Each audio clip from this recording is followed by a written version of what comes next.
বাঁধাকপি আলু দিয়ে কাতলা মাছের মুড়ো দিয়ে মুড়ি ঘন্ট। প্রথমেই বাঁধাকপিটাকে জল দিয়ে ধুয়ে কুচি করে কেটে ঝুড়িতে ঢেলে নুন ছড়িয়ে ভালো করে মেখে রেখে দেবো আধা ঘন্টা। আলুটাও ছোট করে কেটে নিয়েছি, কটা লঙ্কা চিড়ে নিলাম। মুড়োটাকে নুন হলুদ মাখিয়ে নেবো। কড়াইতে দিয়ে দেবো সর্ষের তেল। নুন হলুদ মাখানো মুড়ো দিয়ে এপিট ওপিট লালচে করে ভেজে তুলে নেবো। ওই তেলে কেটে রাখা আলু লালচে করে ভেজে তুলে নেবো।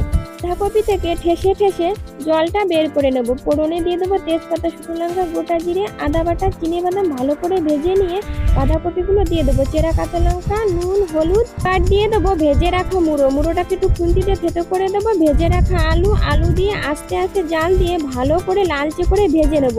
এবার দিয়ে দেবো পিটুলি দিয়ে 2 মিনিট একটু নেড়ে নেবো। ভেজে রাখা জিরে গুঁড়ো, গরম মশলা, স্বাদটাকে ব্যালেন্স করার জন্য চিনি, 1 চামচ ঘি ছড়িয়ে দিলে ব্যাস একদম রেডি হয়ে গেল কাতলা মাছের মুড়ো দিয়ে বাঁধাকপির মুড়ি ঘন্ট। এবার গরম গরম ভাতের সঙ্গে পরিবেশন করুন।